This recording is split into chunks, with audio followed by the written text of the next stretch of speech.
Michigan's rock station. Q106. Hey, what's up? It's Q106. It's Carrie Stevens hanging out with my new best friend, Stanley. I said Stanley. Sidney Love. I don't know why I want to call you Stanley. It's because I was drinking out of a coffee cup earlier. There you go. Oh, yes. So, Sidney, how you doing today, bud? I'm fine. How you guys doing today? I am surly and belligerent. This is one of our sales representatives, Joanie Kilcherman. Hello. Well, you can pull up a microphone right over there. There we go. Turn on your mic, too. There you go. There you go. It's plugged in, I swear. Okay. Perfect. So Joanie, so one of her clients, Candor Mechanical, we were trying to come up with a way to raise a few bucks to help our vets here in mid-Michigan. And we met with a bunch of guys who work with a bunch of VFWs here. And so, Sidney, first of all, what is your rank and position within the veterans organization here? Actually, I'm the director for the Veteran Service Office. Essentially, what we do, VFW, just like several of our working partners, American Legion, DAV, we are the hub for helping veterans acquire their VA benefits.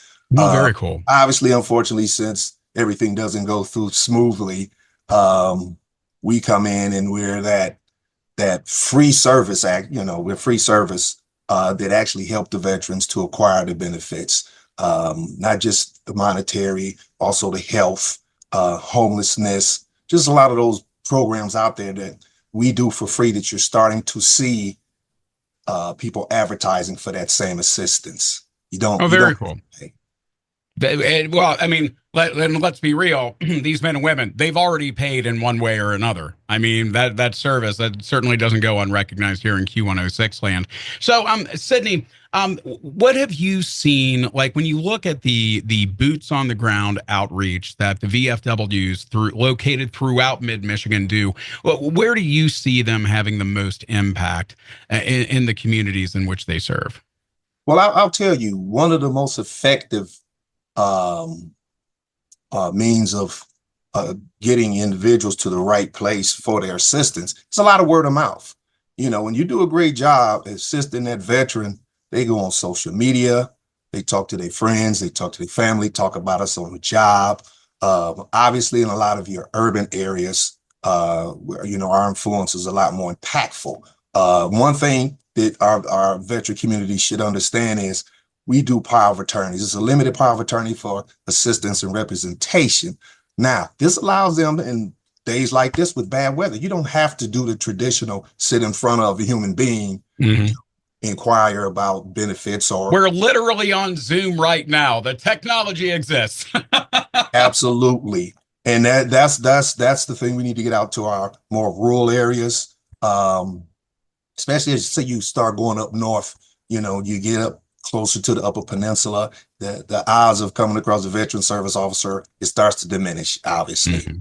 You might have one in an entire county. So, hey, pick up the phone. You can do everything electronically. Very cool. And as far as your own personal experience with these communities, how did you come to be involved with the Veteran Services Agency and that you're affiliated with now? Well, obviously, I'm Air Force retired. And when I started seeking veteran benefits that are entitlement, not always necessary need, but there's also an entitlement inside of that. They really botched my claim. Oh, man. I'm sorry that happened, man. That's a terrible failing. Absolutely. And then that's what always stuck with me. That's what keeps me in it. Because it was so obvious. I had been treated for my neck issues in my lower back. And then in that moment, and the first time I read that letter, that first decision, they said it was nothing wrong with my neck and there was no evidence. And I had been on the physical therapy my last 8 months prior to retirement, 3 times a week. That's what sticks to me. I'll help veterans on cruises, in the airport. If I see the hat, if I see the shirts, 82nd Airborne, any naval ship, Vietnam era, I always ask them, are you receiving any veteran benefits, especially for that Vietnam era? Wasn't as fluid back then as it is now. So I always just ask them, clients all over the country, actually. Very cool, man. And good on you for making sure nobody had to go through what you went through with that experience, man. I say there's two types of people in this world. There's people who go through some bad stuff and say, well, I had to go through that, so everybody else should deal with it too. And then there's Right. people who are like, I went through this. I'm going to do my damnedest to make sure no one ever goes through that again. Good on you for being the second guy, man. That's awesome. Very cool. Absolutely. Absolutely. We have some vets who have worked in our office, and some of them like to joke. How do you feel about the term chair force? It's part of it. Right. A lot of folks out here in society don't understand that the military functions as a self operating city, so to say. A base, a station, a post. It's a city. Hospitals, schools, libraries, grocery stores, bowling alleys, gymnasium. So it's supposed to be able to function independently. Right, right, and with that, there's the camaraderie. You pick on your cousins a little bit. That's what I always hear, man. You hear Marines talking some stuff, you hear Army talking some stuff, you hear Air Force talking some stuff, Navy. I mean, go. I mean, one of my homies here at the office, her husband is a Navy guy, and he has all sorts of choice things to say about Marines that I'm not going to share here because sometimes there's swearing involved. So, Well, yeah, I mean, we poke fun at each other. I mean, Air Force, we were always a convenient target as far as chair force. But now, luckily for us, we have now the Space Force, so mhm. we all can like pile up on them instead of Air Force. But here's the one thing I'll tell you: you never come across anybody that served in the Air Force who will ever say, "I wish I would have gone to one of the other services." Yet you hear that from all the other services. I wish I would have went to the Air Force. Right.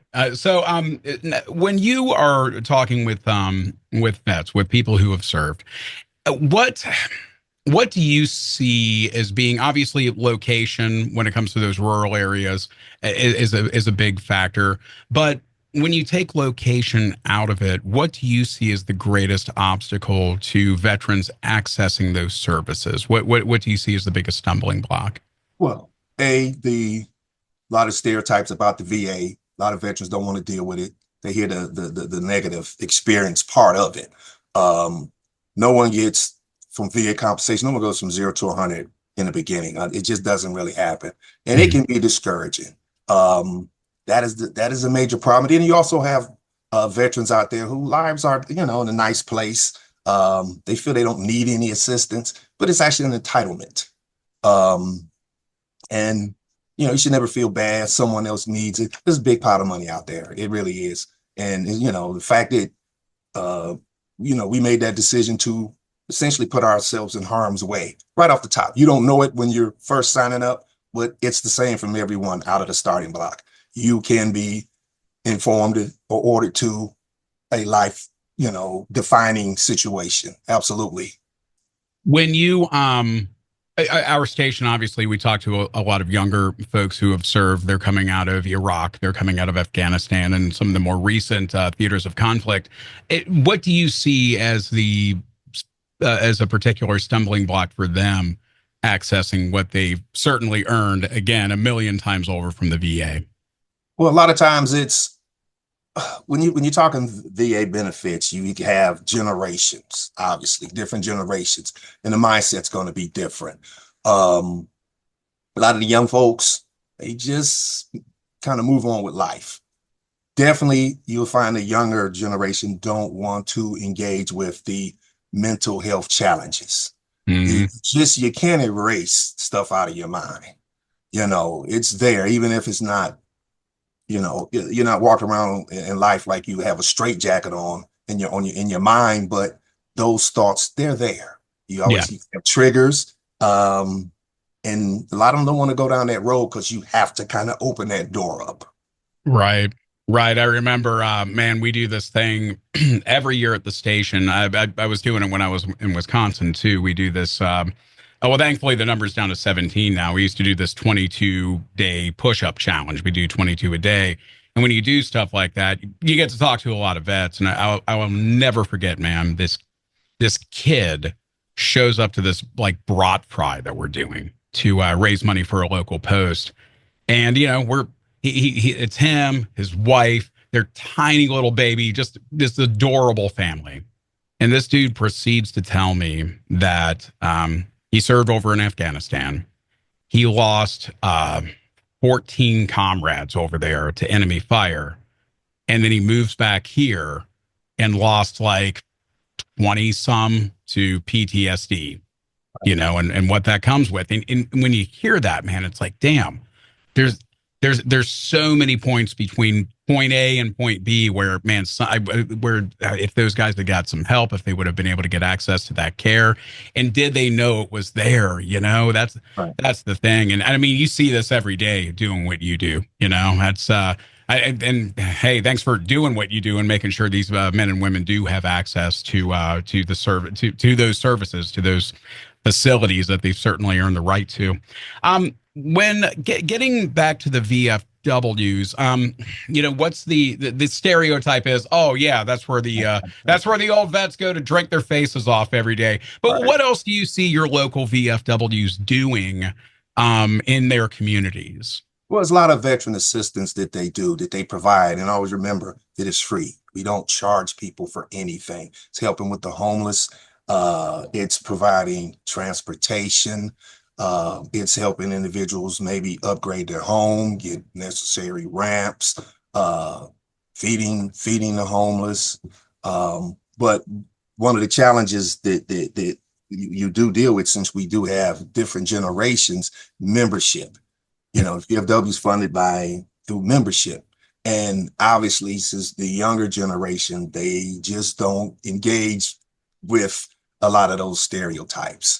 And they don't know that the purpose of that VFW is not just be a bunch of old guys drinking cheaper drinks and talking war stories. Mm-hmm. Get out there. You have a lot of, as I like to call, A+ advocates out there.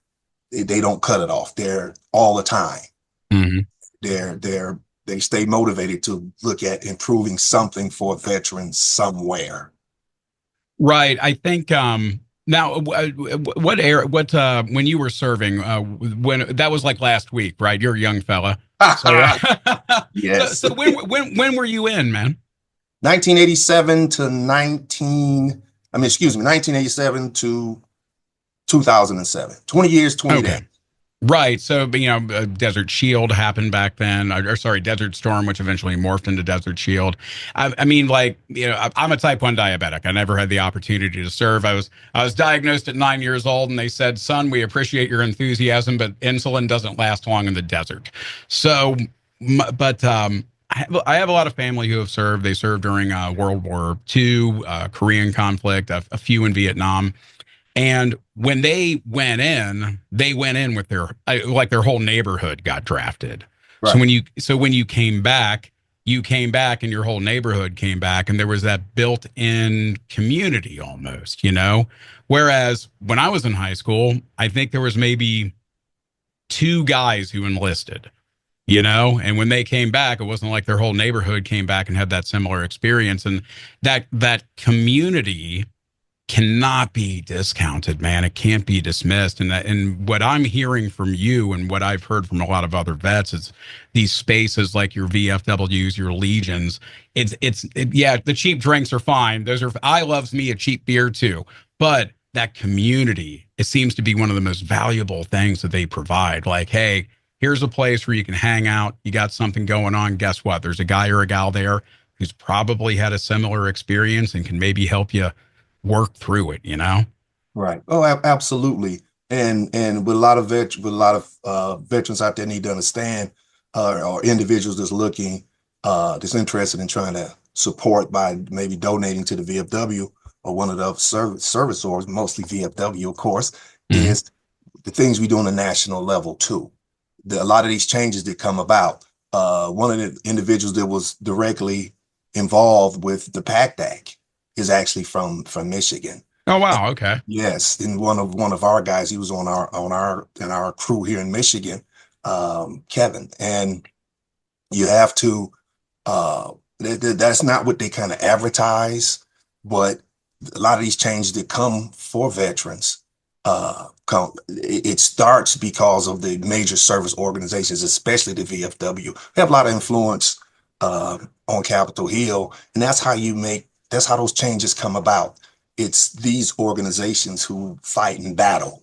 And of course, unfortunately, it does take money. So if your membership's dropping, you know, you don't want that effectiveness to start to decline. Right. Absolutely. Well, we're down to help out. I mean, we're teaming up with our buddy Eric Callie and his entire crew of vets that do their good work right here in mid-Michigan. They have put together a raffle where they're raffling off tickets to two of the most gigantic bands on tour right now. A little Australian group called AC/DC. They're hitting Ford Field in Detroit. Are you going to be hitting Ford Field? Are you ready to rock? If listen, okay, since you guys fought a couple, I think you guys found a couple up and coming groups, huh? They're trying to find their way. They'll get there someday. Rock and Roll Hall of Fame, yes. Yeah, something like that. Yeah. Sure. You know, there we go. You toss in some Lions tickets for this week. That'd be nice too. No kidding, right? No kidding. Good luck with that one. I don't know. That's not pulling strings. We're pulling just full on. We're pulling ropes like those naval guys used to lug the anchors around for that one, man. But yeah, absolutely. AC/DC, Linkin Park, our friends at Candor Mechanical got behind this as well. Yeah, man, our local VFWs in Ionia, the Muir Lions Club, let's see, Mason and Portland. Those are all stops where people can pick up their tickets. There's very few of these being printed. I think it's like 400 or something like that, which I don't know if you ever hit the casinos or hit the lotto, but 4 in 400 odds of winning tickets to an epic show seems pretty decent to me. Well, you know, I mean, you got headliners coming, and that's the key. You can't beat that, you know. Absolutely. And by the way, Joanie, I don't know if you're aware of this. AC/DC's opening act is going to be The Pretty Reckless, which features my future ex-wife, Taylor Momsen. So yes, she doesn't know future it yet. Ex-wife. Yeah, future ex-wife. I'm currently married, but I just assume my wife is going to be sick of me at some point, and then I'm all yours, Taylor. Get at me. Oh yes. So, Sidney, thank you for doing the work that you do. If somebody wants to find out more about those benefits to which they've absolutely earned, they want to learn more, what's the best way to get a hold of you? Well, I always say, I mean, they can go on the website, the VFW, the Michigan Department, VFW, the State of Michigan Department of the VFW, something like that. I don't go into it. I'm sorry. But they could call my office. Like I said, we are the hub at 313-964-6510. And it's never too late to pursue benefits. If they made a decision in the past, we can enhance that decision. Or if you got denied in the past, we can see how we can get that decision granted. And every now and then we find out that the VA made a mistake many years ago, and these people get 6-figure payouts. Oh, wow, man. We fix these things. We bring a lot of money to the state. We actually get our funding through a grant from the state, because it's a working partnership as far as veteran affairs for the state of Michigan. And, you know, we do the heavy lifting for our veteran community. I love it, man. Well, Sidney, thank you for doing what you do, and thank you for your service, man. I appreciate that. Yeah, absolutely. And then, yeah, man. And hey, we'll see you in the stands for Linkin Park or AC/DC. You're buying a ticket. I can already see it. You're ready to rock. And Joanie's going to give me them 50-yard line tickets. Oh yeah, you know, yeah. Guys, outstanding, great show. Love the direction and the topic. And hey, thank you guys for reaching out, and thank all our fellow vets for their service. Thank you. There you go, man. Oh, we'll talk again soon, Sidney. All right, man. You be well. You take care. We'll see you, man. Thank you. Bye-bye. Michigan's rock station, Q106.